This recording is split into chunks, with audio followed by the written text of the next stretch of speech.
ఏ నిజమన్నయ్యా? అదే అన్నపూర్ణ వేదాలు కన్న తల్లి కూతుళ్ళనే విషయం బాలుకి తెలుసా?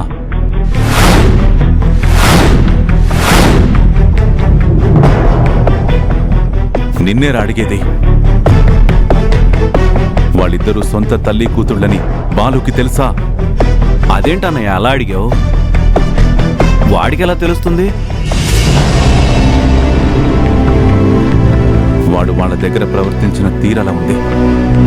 వేద బయటికి వెళుతుంటే బాలు చేసిన హడావిడి, నీతో గుసగుసలాడటం, ఏదో కావాలని పని సృష్టించి వేదకి అన్నపూర్ణ ఎదురొచ్చేలా చేయడం, ఇవన్నీ చూస్తుంటే నిజం తెలిసేమో అని అనుమానంగా ఉంది.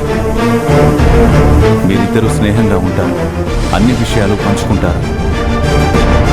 ఏదో ఒక సందర్భంలో భావోద్వేగంలో అన్నపూర్ణే వేద కన్న తల్లని వారితో చెప్పావా? అన్నయ్యకి ఇలా అనుమానం వచ్చిందేంటి? నీ అనుమానం నిజమే అని అన్నయ్యకి చెప్పేద్దామా? కానీ చెబితే వేద బాలుల ప్రేమ విషయం కూడా చెప్పాల్సి ఉంటుంది. వాళ్ళ ప్రేమ లలిత వదిలికి ఇష్టం లేదు, పెళ్లికి ఒప్పుకోదు.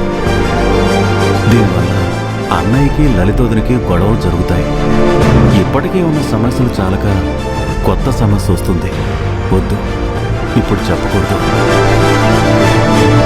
చెప్పవేంట్రా?